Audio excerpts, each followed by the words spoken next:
All right. Well, welcome. Hannah-Beth and I have just been already getting warmed up, but I'm just going to do a quick intro and then we're going to dive in. So I'm Gabriella Taylor, and today I have the distinct honor of being here with Hannah-Beth Jackson. And so Hannah-Beth, she's a former California state senator, and she's the CEO of a strategic planning and consulting firm which focuses on modernizing corporate culture and policies to be able to respond to an ever-changing economic and political environment.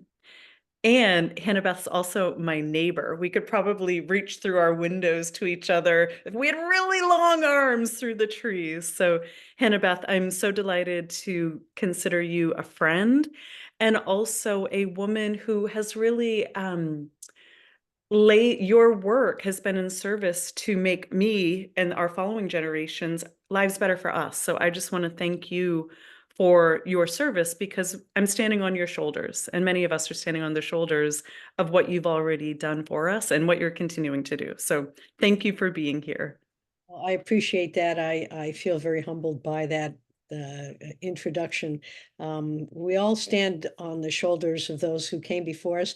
And frankly, if we're going to be successful, we need to stand on each other's shoulders as we proceed through life and through the process of providing opportunities for women to be successful, to be who they are, to lead. Mm. My goodness, I say in the political world, the bar is so low that I cannot imagine women who wish to lead to do any worse than what we have seen, and certainly most likely to do much better. Mm. I'm taking in those words because that's such an interesting spin, because on one hand there's a lot of encouragement, like go for it, like women rise up, use your voices, stand up, now is the time. And I'm also really moved by that juxtaposition that you just sort of brought forward of how not only there's been a systematic erosion of feminine power for thousands of years. I mean, we all swim in misogynistic waters. It's just the air that we breathe, but also how that has eroded our not only civil liberties, but human decencies on so many levels. And so I'm just moved by that contrast that on one hand, there's a lot of hope and possibility, but on the other hand, the bar has sunk so low. Well, And yeah, part of it too is I think that the threat that women pose improperly to this notion of misogyny and toxic masculinity. The part of the traditional definition has been the ability, or that men are supposed to subjugate women, that they are superior to women. And what we really need to do is create a recognition that success in life and happiness for all people lies in the notion of partnerships. mm, That we are equal partners, that are the men that we love and care for, that our family should really recognize the potential that they can serve as the wind beneath our wings, that we are in this together, and that we should be appreciating and recognizing the values that each of us bring to the table, rather than try to subordinate women and to keep us down, to vilify us, and to be putting us in positions where success is defined along the sort of the male form, and that we as women are incapable of leading. And I think that's part of the challenge, is this effort to really reduce our productivity, reduce our value, reduce our self-image, and that we just can't let happen. mhm. And I really appreciate that because that's so similar to the pulse of just my orientation of where I come from. And even what you said is a large reason why I've started this channel, to really demystify, and we were just talking about demystify some of the ways that we hold ourselves back because we've been conditioned to hold ourselves back. Some women do identify as natural leaders, and what it takes to either not lead in a way that is mimicking the patriarchy is its own conversation. And then there's a whole bunch of us that don't naturally identify with being a leader because the model that exists for leadership, we don't see ourselves in, or because of the systematic erosion and undermining where we undercut ourselves. And so one of my why I love doing this and why I'm so thrilled to be here with you today is to pull back the curtains around we're all leaders. Every single one of us have capacity to initiate change inside of ourselves and in the worlds around us and on the global stage. And so for you, you have broken through a lot of glass ceilings and you've had to deal with a lot. So I'm curious, like if we just kind of enter into one of the questions that I had here, given that you're this woman that's been in public service for decades, navigating the complexities of law, politics, very male dominated systems, what are some of the personal challenges or even systemic challenges that you've had to face as a woman? And how have you risen above them? Because my intention here is to show women that it's not necessarily easy, but we can still do it. Well, I think part of the key is not to let others define you.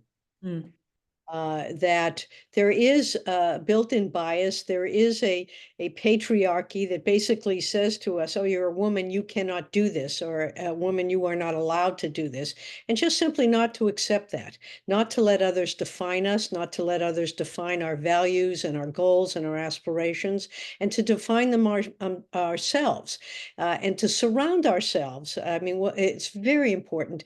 The people that we look to, that we admire, that encourage us are people who believe in us and that mhm, we believe in ourselves, and not to spend time with that negative energy, people telling you you can't do this, you can't be that, because that has what has kept, I think, women down for so well since the beginning of time. It was Eve who enticed Adam with the apple. Well, he didn't have to bite.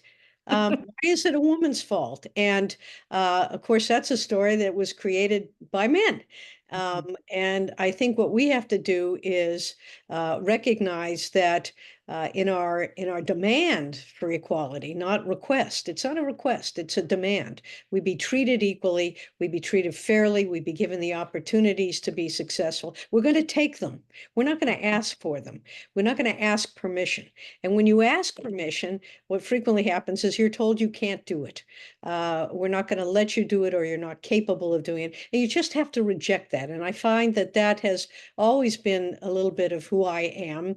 I've been sort of always a little bit of a rebel, always a little bit cantankerous, and felt that I was going to be who I wanted to be. And part of the challenge is asking yourself, what do you want to be? mhm, And the way you go about that is to look at who you are, not to ask permission of others. It's to establish the things that are important to you and to go for them, and not to be discouraged because there's a wonderful expression, or it's not wonderful, but I think it epitomizes what happens in this world, what this world does require. And when we achieve equity and equality, it will be that women do not have to be twice as good to get half as far. Uh, mm, and to be persistent, not to be told no. And one of the things I have found is I have been persistent. I am determined. I have stayed focused on my goals. I listen. I'm respectful. I demand on being treated respectfully in return. And I believe in myself. And I think for women too, we have the capacity to be intuitive. And we have a greater uh, sense of intuition, a greater sense of behaviors. We can see things, we can observe them in others and recognize what it is that it's telling us. And we need to believe in that intuition. We are very capable. We are the child bearers. We are the ones that give birth. We are the ones that are the caretakers. And there are levels of human interaction that we have and can develop and should respect within ourselves, so that as we move forward in this world, we're able to find the ways to get to the goals that we want to achieve and do it as human beings, because it isn't just who has the greatest power, who is the mightiest. It's also who can navigate areas, how you go about navigating a situation so that at the end of the day, you've achieved the goals that you have sought and you believe are appropriate. mm. There's so many rich things that you touched in here. So I want to unpack a couple of things because what I heard you say is one, there's this piece around redefining, like what does it mean to be a woman? I mean, I teach masterminds, and we're doing this whole piece around redefining what does it mean to have a voice, the women's voices, our roles, and our bodies. Because for a lot of us, our bodies, who's defined our bodies is the beauty myth. It's, being sexualized and objectified. Our voice has been defined by those that tell us to be pleasing, to not rock the boat, to not hurt other people. Our roles have largely been defined as being in service to others. So there's this piece of redefining what does it mean to be a woman, a powerful woman, a leader, a woman who leads and leads with love. So if we start with redefining, because you touched on so many rich things, were there any things that you needed to really work within yourself in terms of your self-perception or self-image to redefine, to allow you to not ask for permission to go for it? Is this something that you've had to overcome? Well, I think there's a lot because as we grow up, especially as we move into those years where we're trying to understand what it means to be a woman, and so much of it, as you said, is the visual, is the sexual. And I think for me, I had to recognize that I was never going to win Miss America, that it didn't really matter, that my self-worth should not be defined in whether or not I pleased a man or whether I was beautiful.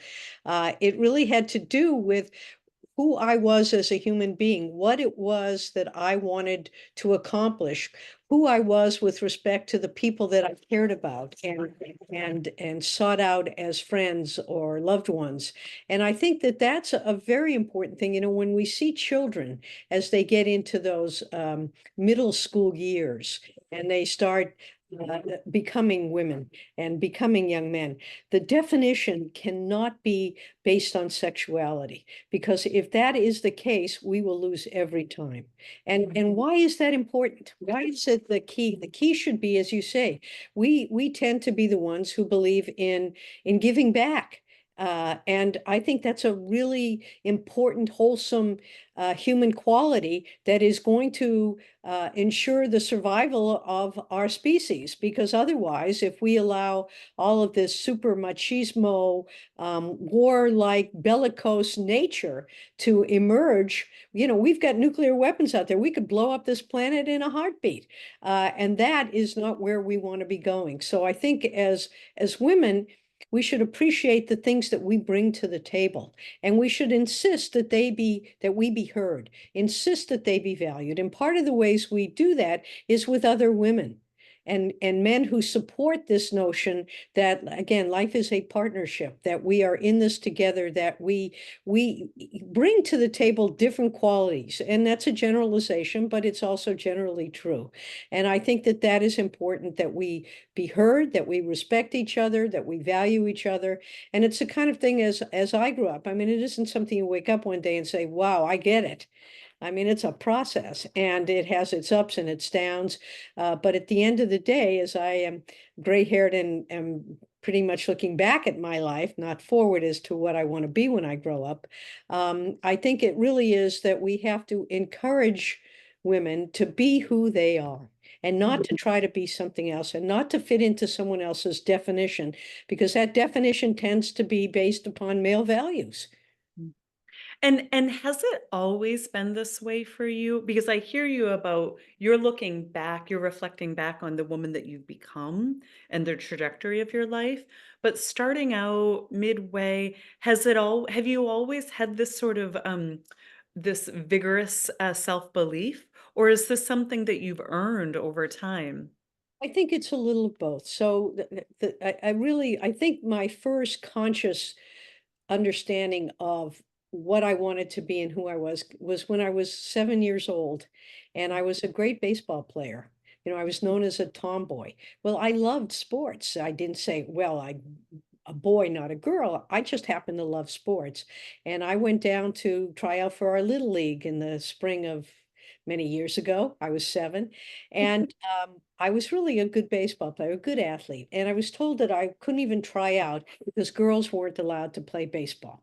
I thought that was really the most ridiculous thing I had ever heard. And so as a result of some real support from my parents who said, if you want to play baseball, let's see what we can do about it. Rather than say, no, no, no, you go play with dolls in the tea set, um, which I always found to be incredibly boring. We went ahead and I got my first lesson in civics, prepared a petition to go to the Little League Association, took it around to my neighbors, asked them to sign it. Some did, some didn't. Some said, "Oh, isn't that sweet little girl? Go home and play with your dolls." And I remembered those people at Halloween, and when I was trick or treating, and sent this off to the Little League Association. Never heard back from them. Never heard back, not the courtesy of a response. And I remember saying to my parents, after time had elapsed and it was clear I was not getting any level of response or respect, I said, they're going to regret this someday. And it was that initial experience that really did have an impact. So I went on, I became a tennis player. Tennis was a sport that was more acceptable. I became very competitive. I became a good tennis player. I was a New England junior champion as a 14-year-old, really loved the game, loved the competition, loved to win, loved to compete. And found that that was a part of who I was and that I didn't want to deny that. I'd go out and play tennis. I remember I'd be asked by a high school classmate, a guy, if I to go out and play tennis. And when I beat them, they'd be very upset. And I would say, "Well, why? I play tournaments. I'm a good player. You shouldn't feel bad about yourself." Many of them I never saw again. But that was okay because if I had to subordinate myself and minimize myself to make them feel better, I wasn't going to do that. So at each level, then I went on to college and law school. And at the time I went to law school, there were only 10 or 15% of law students were female. But I felt that it was at a time when we needed to make some changes in our government. We were fighting a war that nobody wanted, that this was a place where I could have an impact. And I didn't look at it, oh, as a woman, I shouldn't be doing this. It was that I felt this was important for me as a human being to be involved in something where I could make a difference. And went on from there, and then, of course, to be honest with you, in looking at partners and looking at a spouse, looking at for relationship, it was very clear to me that I didn't want to be a subordinate in a relationship. I was looking for a partner, someone who would respect and encourage me to be the person I was. And I happened to find that man, and we've been married for 44 years. And he's been the wind beneath my wings. As he said, when I wanted to run for public office, he said, "Well, I'm your biggest fan. I want you to do it." Mm. You said something that really touched my heart in your formative years. And as it relates to, so here you were, the 7-year-old girl, like so many of us, we're born with this promise, there's this potentiality, and there's this life inside. And depending on what we meet back from life, where we're either encouraged or shut down, that sculpts our brains, our nervous systems, our sense of self, our psychology for the rest of our life. It lays down the psychological floor, if you will, for who we become. And so in that moment, when you were incredulous that they wouldn't let you play baseball, that was a real juncture point because had you not had a family that supported you in using your voice, even though at that time it was, disregarded and didn't have the courtesy of replying to you, but that point of having that support at home where they encouraged you to be more of you instead of you complying, shutting you down, trying to distract you, making you wrong for wanting to do this thing. That seems like such a crucial moment that some of us had and a lot of us didn't have. And so that it really makes sense that you came in with this chutzpah, but also you were raised in a way in which your basic needs were met. So you had the psychological strength to know who you were and stay true to yourself. That's really incredible. Well, I also had some strong female role models, Mm, mm, women who had been the first I had a great aunt who had been the first woman to ever hold a chair at a Boston university. Uh, she had a sister who was only the second woman ever to practice dentistry in the city of Boston. So for me, I had these wonderful role models, and I wasn't told that girls can't do something. I mean, clearly there were certain things. I mean, when I was out playing baseball and coming in and, all dusted over and all, and my parents would roll their eyes, but it was the kind of thing, and I think today we see a little bit more of that. We had take your daughter to work day, and now it's take your child to work day. All sorts of things where we are letting little girls and women know that you can be what you want to be. And frankly, part of redefining the role has been what's created some sort of social upheaval that we're seeing right now, particularly in our political war with the disparity in this coming election, the gender gap, if you will, because in many instances, men who felt that their role was to be in power and dominating are being told no, that your role is to share that. And we know that no one has ever given up power without some kind of a battle, and that's part of the challenge. But women need to be assertive about who we are, not just individually, but that women can and should be able to be anything that we want to be, as long as we have the ability to control who we are, our reproduction, our bodies. And again, part of what we're seeing now, this pushback, is to put women back in a place where we don't necessarily have control because we are the childbearers. We're the ones who get pregnant and have children.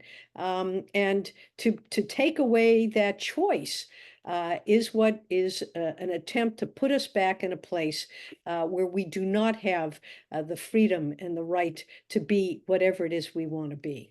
Mm.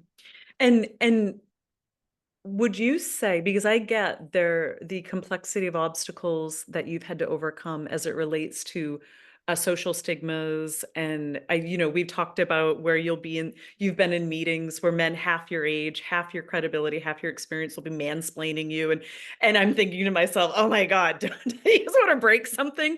And you've endured with, But I don't let it go. I don't let it go. And I think that's important because I operate on the premise that for most of these younger men with less experience and all, they don't realize that they're mansplaining. mhm, Realize it. So I pointed out to them.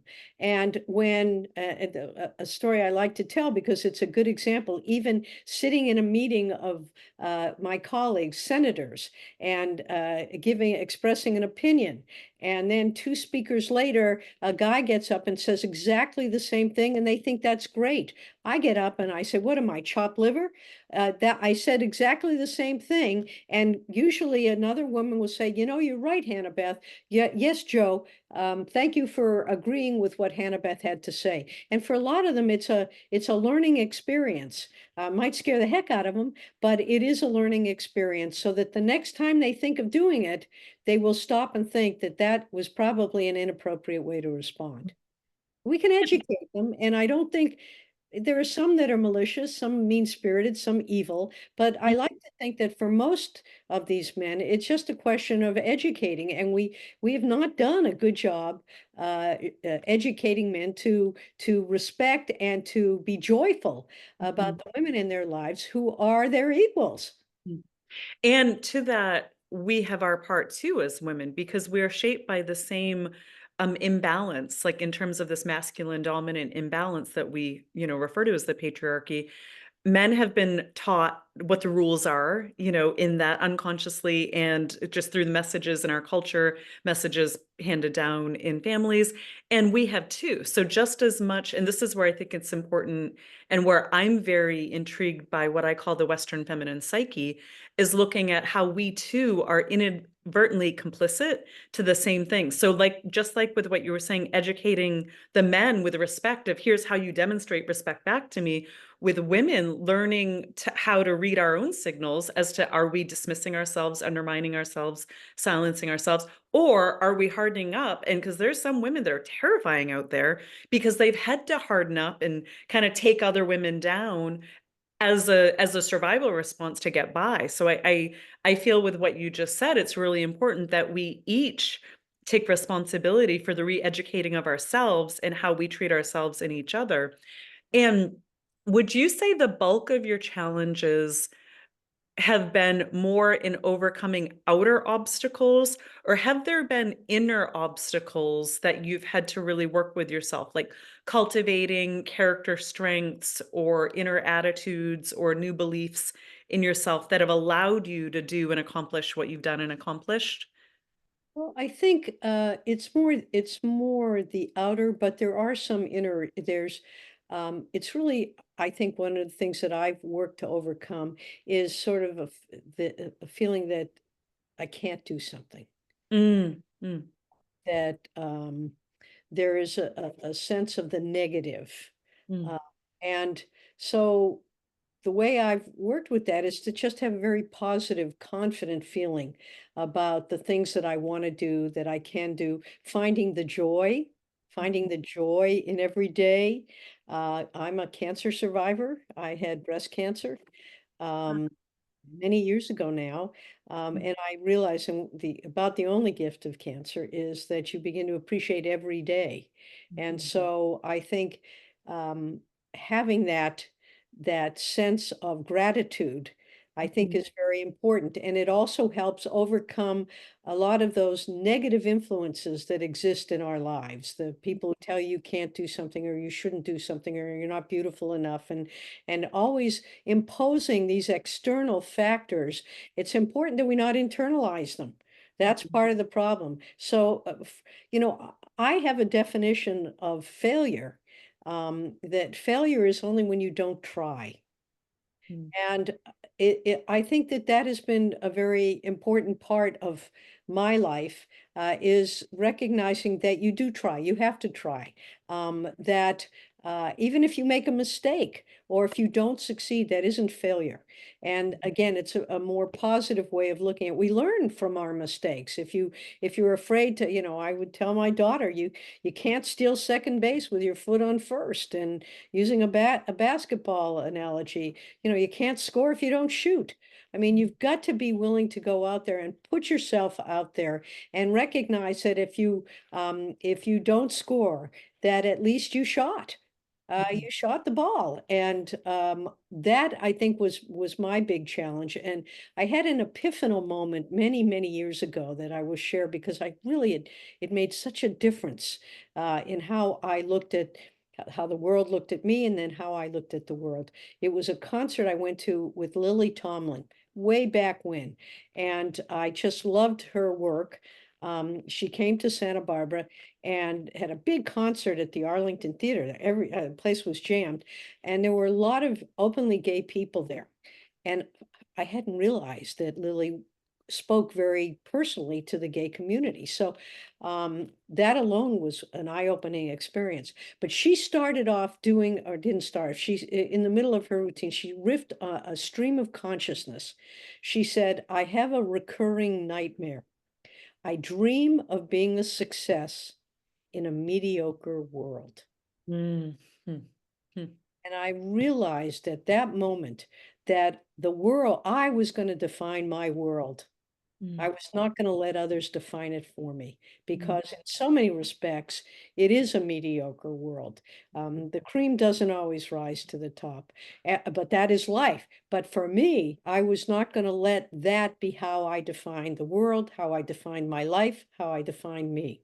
mm, I was going mm. to define myself.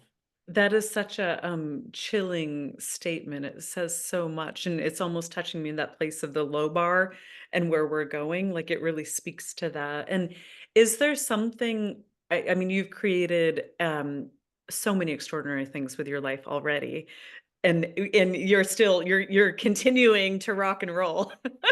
Like, and what would you say is something that you have created and birthed into this world, in addition to your beautiful family, that you feel really proud of, or that you're currently working on? Is there something that stands out as very, like, you feel really good about your Well, contribution? I do want to reiterate that having a family, a beautiful family, very wonderful kids and grandkids, Mm, that really is the joy. That's sort of the grounding that I feel in life. But as far as the work that I've done, I've really fought hard for gender equity. I really think it's important that women have, we're 52% of the population. We need to be treated with respect. We need to have the opportunity to be successful in the corporate world, in relationships, as leaders in government, making policy, trying to make this a kinder, gentler world, while recognizing at the same time that it isn't always kind and gentle, that we also need to be strong and wise about things that are going on. But I really feel the work I've done for women in the workplace and women equal pay, for example, legislation requiring that publicly traded companies put more women on their corporate boards. We know companies are more successful. They have better governance. They treat their workers better.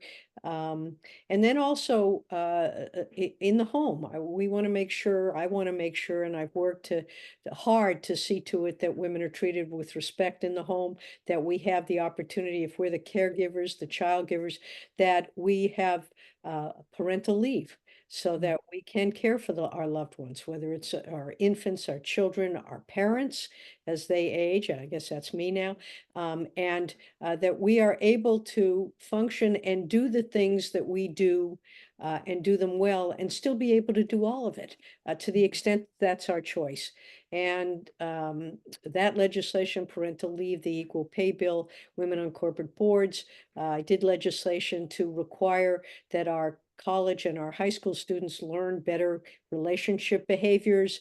Yes means yes was a very important bill I did that requires on our college campuses in particular and in our high schools, the standard now by which we define consensual relationships is yes and not saying no. And I Mm, mm, see 1 out of 4 women on a college campus and our LGBTQ kids as well, our students as well, being the victims of sexual assault and what have you. We have a right to be protected within our own bodies, to make our own life decisions. I've worked on that issue of women's reproductive choice and freedom and access to healthcare.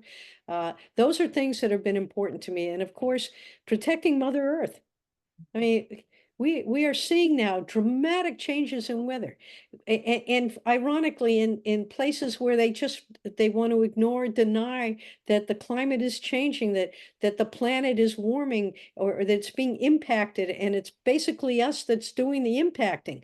And working on legislation that would try to make us more aware and wean us off of some of those sources that are creating the kind of pollution that are impacting our planet and our environment.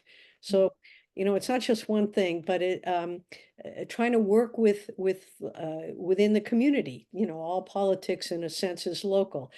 Trying to make sure that we have a greater quality of life, that we have clean air and clean water, and our kids can walk to school and be protected when they're in school, so that these ridiculous and horrifying shootings that go on our campuses, they have to stop. They have to stop.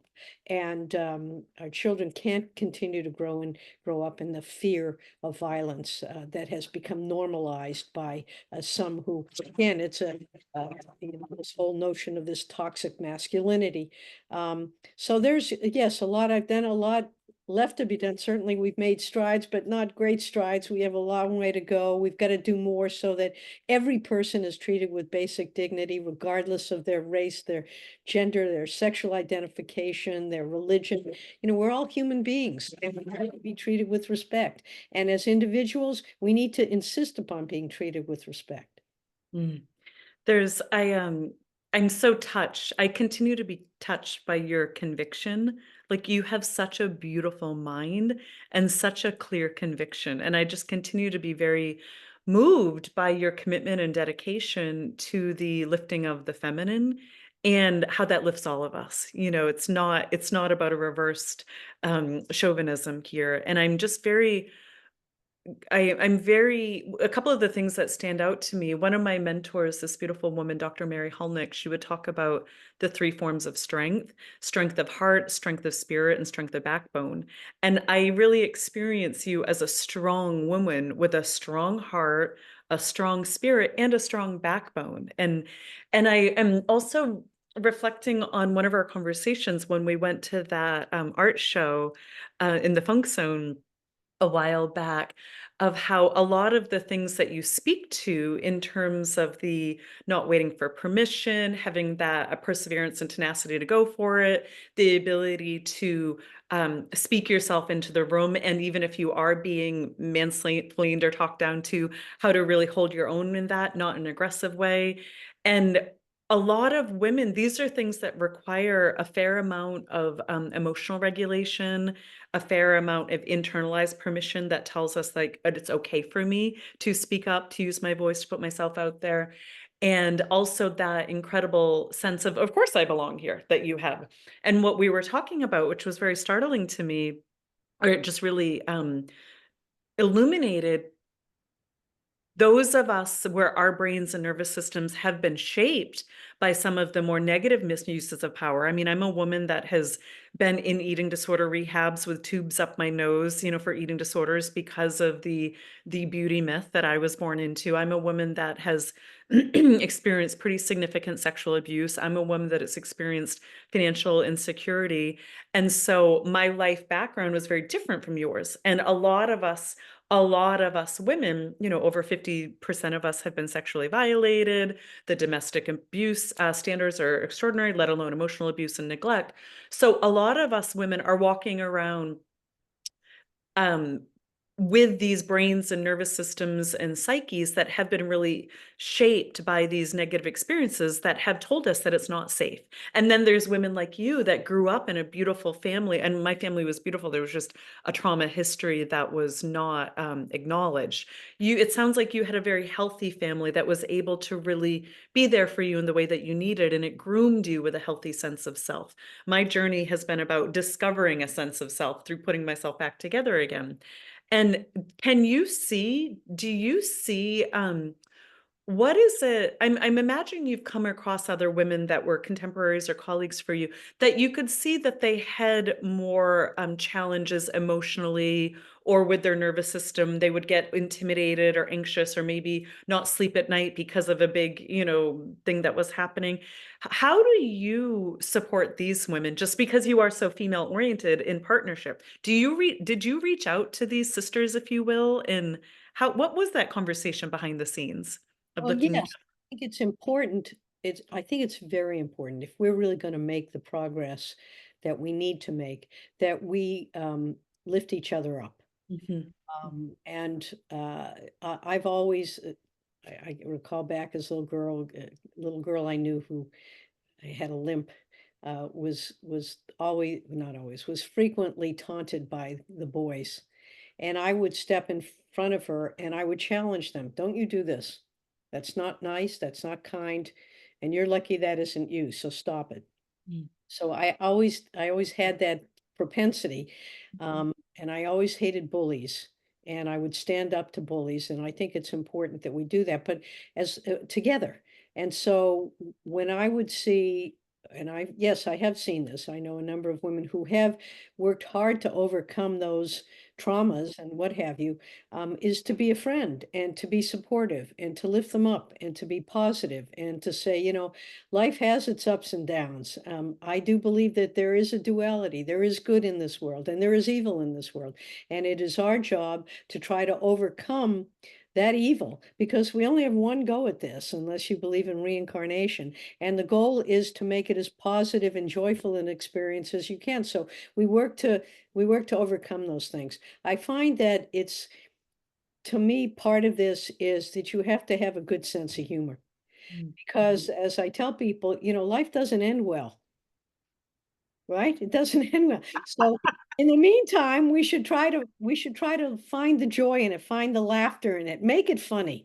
Um, Mhm. be a little self-deprecating, make fun of ourselves. You can't take yourself too seriously. And I think it's important, and I think it adds a level of kind of release. We don't have to. We can't always be serious. We can't always be in the trauma.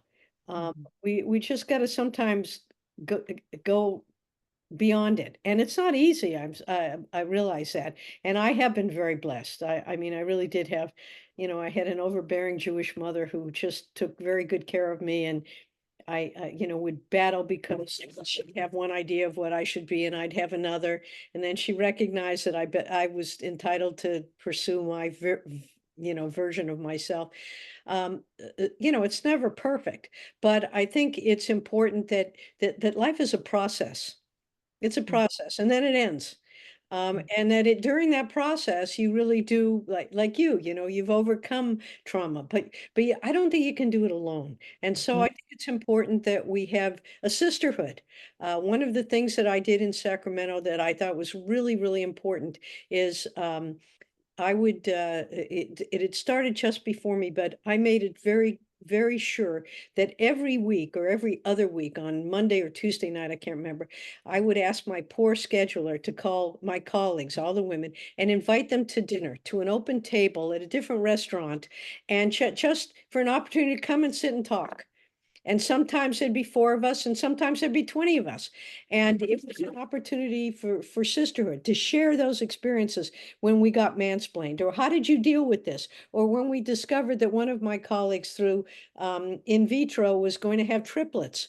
I mean, the response that we all shared, someone captured in a photo, and we're all experiencing the same thing in our joy for her and in our disbelief that was going to be quite a challenge, but bringing together a sense of sisterhood.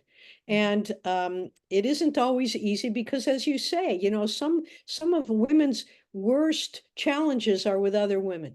mhm, mhm. And the question really becomes, why is that? And usually it's because those other women feel threatened. They basically drank the Kool-Aid and they're in the particular world they're in and very insecure about it. And so what's the best way to deal with that is to try to bring other people down. But when you can get a group together, and there are a few good men out there who are very supportive as well, but I think the idea of being able to sit down and share experiences and to laugh over them and to cry over things, dealing with aging parents. I remember a conversation one night with some of my colleagues who were much older than I, dealing with mothers who were still alive but needed to be in homes because they were falling and they couldn't care for themselves. And how do you deal with that? I mean, sharing life experiences, I think, is a way that we can lift each other up and overcome the things that weren't okay, and just reaffirm that we're all okay. Mm. I so admire your commitment to sisterhood. I mean, I'm really getting the dimensionality of how much you value partnership, relationship, connection. There's such a thread here of you really weaving this beautiful thread of connection to your people, whomever your people may be. And it's very striking and it's very admirable. So thank you. I'm happy to be part of your web, your network of connection.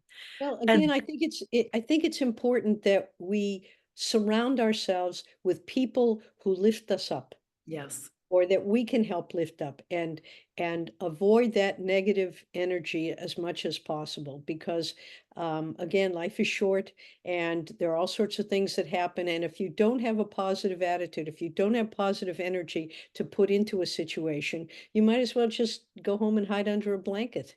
Mm, mm.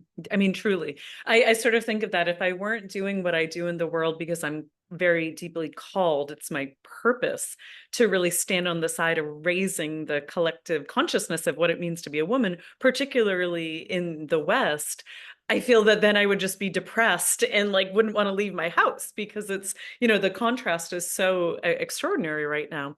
And if there were a woman that were listening to this conversation here, and there's something in her that whether she knows that she has an idea that she wants to bring to life, or there's a role that she wants to step into, maybe she's considering running for office herself, stepping into a leadership position, or maybe she's just looking at wanting to initiate some positive changes in her community, in her kids' school lunch program, whatever it might be. What is one piece of counsel or advice that you would offer to her to really follow her vision, whether it's a personal sense of leadership in her family, her community, or on the global stage? What would you offer her? Well, I think if it's something like the school lunches or getting into public service and what have you, is you identify who the people are who are in service and certainly try to engage them or to identify how you go about fixing the lunch situation or simply just speaking up at a meeting and Mhm, being very clear on your intent. I think it's very important to also to be respectful. You mm, know, in today's world, you're either with us or you're against us, and nothing's going to happen. There's no way to come to any kind of comedy, as it was COMITY or mhm, agreement, when that's the way things are being approached. To try to understand, I find that one of the best ways to engage people, if I want more information or knowledge or assurance or kind of input, is to sit and have lunch with somebody. mm, Breaking bread is a very undervalued but universal way that people make a connection. We all need to eat. mm. We all need to So eat. what I'm really hearing is sort of the two pieces of this is one is find your people, Mhm. and two, to really speak up and use your voice, whatever it is, or the site of services, but it's to find your people and to speak up and speak out. Well, too, to listen. I think listening Mm, is a very under-resourced value. yes. Because women, generally speaking, we have this emotional intelligence, which I Mhm, was talking about at the beginning. I didn't quite use that phrase, but it really is emotional intelligence to listen and hear what other people are saying and what they're asking for, mhm, and to address that in a way that says, I hear you, I appreciate you, I understand you, and here is what I'm looking for. mhm, When I would have meetings on issues that I knew were somewhat controversial and that there might be opposition to it, I would bring those people into my office and I would start off by saying, here's what I want to accomplish. What do you need? What do you need to help me get there? mm, mm, What so can I do for you to mhm, help you get there? Sometimes we got there, sometimes we didn't, but at least you ask the question, you listen, and you have confidence in your own position. We have to stop apologizing. mhm, We mhm, apologize way too much. We mhm, talked about how do men get into politics and at a younger age, and women, we tend to wait. Well, men don't ask permission. They want to run for office, they run for office. Women, we say, oh, well, maybe I'm not ready yet. I don't have enough mm, experience. I have to ask permission. No, no, no, no. But you have to be honest about it.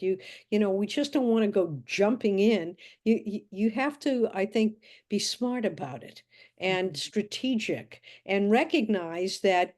Listen, we have a woman running for president today who was eminently qualified for the job. We had that many years ago too. And yet the misogyny, the fact that women shouldn't be in those positions, we have to recognize that that is a problem and we have to try to overcome it. Does it mean we have to be twice as good to get half as far? Well, maybe it does. Maybe we're still at that point. But when we do get into those positions, I'll tell you a story. In Santa Barbara, for many, many years, we only had women mayors, the mhm. mayor of Santa Barbara. And one of my friends who was the mayor said she knew that things were looking up when her friend's son said to his mother, the friend, Mom, will there ever be a day when we'll have a boy mayor?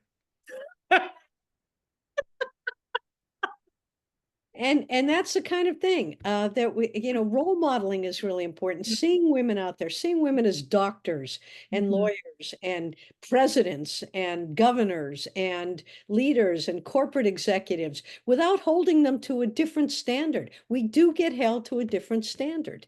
yeah. And while we're overcoming that, we have to recognize it, but not be discouraged by it. So true. I mean, beautiful words. We have to recognize it and not be discouraged by it. And so my final question for you here today is what is one quality or value that you deeply appreciate about yourself? And maybe there's more than one, but what is something Well, that you really appreciated about you? I think it's just that I believe in myself. Mhm, Um, and that doesn't mean I think I'm always right. Mhm, It just means that I have the confidence to present my case, that I'm not afraid of failure, mhm, because failure is not trying, that I try to be the best person I can be. Those are the things that drive me. I'm not sure that answers your question. I'm very determined. I, I'm I'm somewhat relentless, but also, there are times where you have to shift gears a little bit. It's just being able to read the chessboard. mm, yes, yes, and it sounds like also knowing yourself and where you stand in the chessboard. Right, right. And I mean, at the end of the day, will I have changed the world? No. Will I have made a little difference? Hopefully. Will I have enjoyed the ride? I hope so. Mm, That's mm, that's it. beautiful. And before we wrap up here, is there anything else that you would like us to know about as to what's next for you or what you're currently inspired by? Or is there anything that you would like to share that we haven't gone over so far? Well, I may be out of elected office, but I feel as though I've learned so much, I know so much. So I'm doing some consulting, whether it's on local issues. I've got a couple projects trying to change the way the corporate world functions and stop using these male models for everything, and trying really to create a better model for how we can all work together and live together in a more loving and effective world. And then just wanting to enjoy the time with my fabulous grandchildren, and appreciate the great the great human beings that my kids have become. Mm, so beautiful. Thank you, truly, Hannah-Beth. Thank you for your service. Thank you for being such an extraordinary woman. And thank you for really being so loyal to you and the calling of your own soul and your own journey and who you are as a human and as a being. I'm just so grateful for the exampleship that you provide. So thank you. Well, I hope if it's helpful, and thank you for all you're doing for all the right reasons and all the good causes, and trying to get us into a spirit where we will have a better world. That's what we're here for. That's what we're here for. All Thank right. Well, we will sign off now. Thank you all, and we wish you a beautiful day.